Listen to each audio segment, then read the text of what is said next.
Hello, everyone. It's Alex from Master Kingdom, and thank you for tuning in to another episode of Virtual Chats. And today on the show, we are pleased to welcome two-fifths of Arch Enemy. We have Alissa White-Gluz and Michael Amott. So, guys, I just want to say thank you very much for joining me. It's been spending a few minutes, and it's a real pleasure to talk to you guys. Thank you for having us. Thanks for having us. So, getting right to it, the exciting news that we got going on right now is that after 5 long years and after 2 hectic years with craziness and all that, we have a new album coming out, Deceivers, in August. It must be so relieving to have new music after all this time. Yeah, it's absolutely. amazing. Michael, was it mainly you and Daniel that handled the writing for this album, or did like Jeff submit some ideas as well? So the music was composed by myself and Daniel, and then the lyrics were by Alissa and myself. We split them up. Yeah. So Jeff wasn't really involved in the writing this time? No. So on this record, Alissa started bringing in, and on the last one as well, Alissa started bringing in clean vocals, and so many fans, old and new, are on board with that. They're loving it and all that.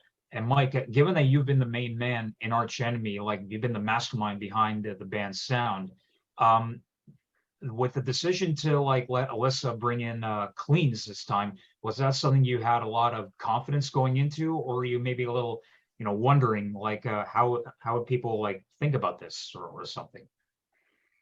You know what? I don't know. I mean, you're coming at this from like a completely different angle than a musician, So, yeah. we really okay. It doesn't sound like it. 'Cause, I mean, it's like when you're creating music, it's just like a very fun and very open forum, and we're just creating from the heart and soul. Yeah. We kind of just, we just try out a bunch of stuff. I don't think, it's not like Michael like let me do that. I just always do whatever I think sounds good, and then basically if we all agree that it sounds good and it does, then we'll include it. But if sometimes you try something and then somebody else has a better idea, and so you go with that one.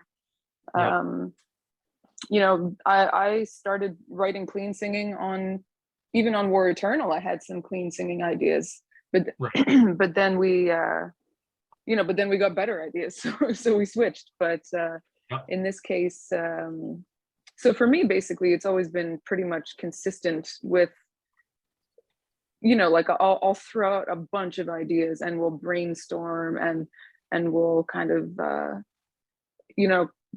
like build it. It's like a sculpture. Like you add some things in, you take some things out, and that's what makes your final shape. And so that's what it's always been, actually. That's awesome. So what song on the record would you say was the easiest to write, and which one would you say was a bit more challenging, like maybe one that maybe went through several rewrites or changes along the way? From a musical point, I mean, they're all, they all go through so many revisions. There's a lot of, we keep changing them. They're never really done until we actually start tracking the drums for real, or maybe we'll even change them after that. Yeah. So they're always in this constant state of development, I would say. Yeah, for sure. So, I had the chance to hear the whole album, and it's a really good one, and just straight ahead Arch Enemy, like we all expect. And Handshake with Hell, The Watcher, Poisoned Arrow. There's so many great songs in this one. So thank you. Yeah, it's always interesting when we do these interviews to see which songs stand out to people, because we've done like dozens and dozens of interviews at this point, and everybody has a different favorite. So I think that's a pretty good sign. Yeah, for sure.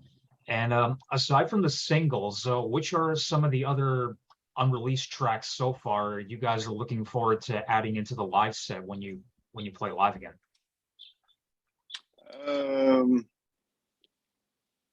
I think it'll be just the singles Yeah. for now, because I mean we have like 11 albums and all of them have some good songs, and a set is only maybe 90 minutes long, so it's actually really tricky to make a set.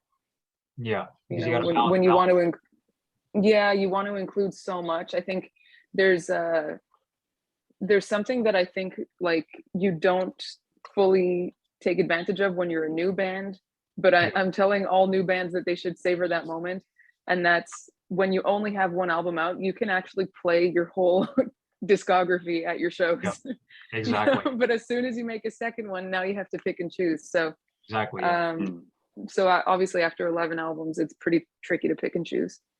Absolutely. Yeah, and even though I mean, we play a lot from the new stuff. I mean, considering, and the new stuff goes down so well. Like we just did the North American tour, and we played 3 new tracks. We played Handshake with Hell, House of Mirrors, Deceiver, and they went down super well. So I think the singles have been very successful for us. They've definitely reached the ears and of the fans, and that was super cool to see. So yeah, I mean, we'd like to play them all at some point, but it never really works out that way. There's just so much. I don't know. It's if we're the kind of band that would just go on tour and switch up the songs every night, that might work. But then some people, most people probably only see us once or twice in their lifetime, and then they didn't get to see some of their favorite songs. So yeah, it's really complicated. Yeah. So would you take like fan requests? Like if you see a lot of people like requesting songs from a certain record or the new record online, you think like, hey, maybe we should add that one. Let's give it a try. Well, I mean, there's too many opinions out there, Yeah. If we like listen to what people Yeah. Exactly. And I mean, you can't really, everybody says you should be, it's like musical direction. You should be more heavy, you should be more soft, you should be more melodic, you should be less melodic. Should not have clean vocals on one song on the album, should have more clean vocals. If you listen to what other people think about your music, you'll go crazy. Yeah, for sure. And you just brought up the tour you just did with Behemoth, and that was your first round of touring in since 2019, and it's touring for the new record. Talk about how that went and how it felt to be back on stage after all this time. It was great. The tour went down super well. Really, really cool other bands that we were touring with. Great audience reaction, and obviously, after such a long forced break, we were just really excited to get back out there. So yeah, it went super well, and we're excited to do it again in a few months in Europe. Yep. So you got the festivals coming up in Europe in a couple months, and then you got the new tour in Europe with Behemoth, teaming up with them.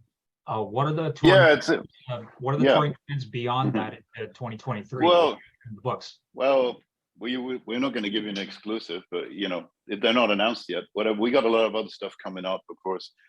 Behind the scenes, there's a lot of planning going on. We're a worldwide touring act. We go to pretty much everywhere, and we're going to try to do that again as much as we can. Given the circumstances, places are opening up in a different rate everywhere, and So, but yeah, there's a lot of stuff happening. So we're going to be pretty much everywhere again. Yeah, for sure. I wasn't able to make it out to, because I'm here in Toronto, and I wasn't able to make it to your recent show here, but I definitely will be there the next time you guys come through. Cool. And okay, one last question, then I'll let you go. And this is a question that I like to ask from time to time, and everyone has a different answer on it. But after so many years in the music business, what would you say is the biggest lesson that you've learned in the music business? I guess that it's a marathon and not a race. Right. So everybody starts out just super hyperactive, competitive, and it is good to be driven like that and super ambitious, but there's ups and downs, and you have to pace yourself, and time goes by really quickly, actually. time just flies. So yeah, basically you have time. You have time to make new music and then play new shows, play new places. So don't think that you have to just do everything all at once, because you can do a slow build too. Yeah, for sure. Mike? Well, I think that's a really good answer. I mean, you know, that's all. I've always looked up to bands, artists that could like stay in the game, you know, and that's I've been here for 30 years. Yep. You know, doing pretty good with that, but you know, it's up and down. It definitely has its ups and downs, you know. Right now we're on a big up, maybe have been for a few years, but you know, there's peaks and valleys in this kind of career, and metal is like pretty stable, but it's also, you know, there are trends in metal as well. Yeah. And things, you know, people don't always, there was a time when, you know, playing guitar solos was not fashionable in metal, and, you know, but we were still doing it. So, you know, it's just like, it's up and down. But I think, you know, that's a really good answer though that Alissa gave. Yep. Yeah, for sure.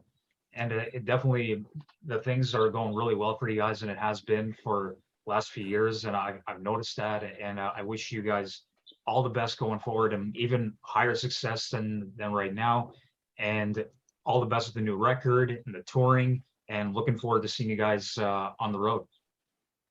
Cheers. All right, thank thanks you so much. Okay, thank you so much, guys. Okay, have a good one. Bye. Thank you. Bye.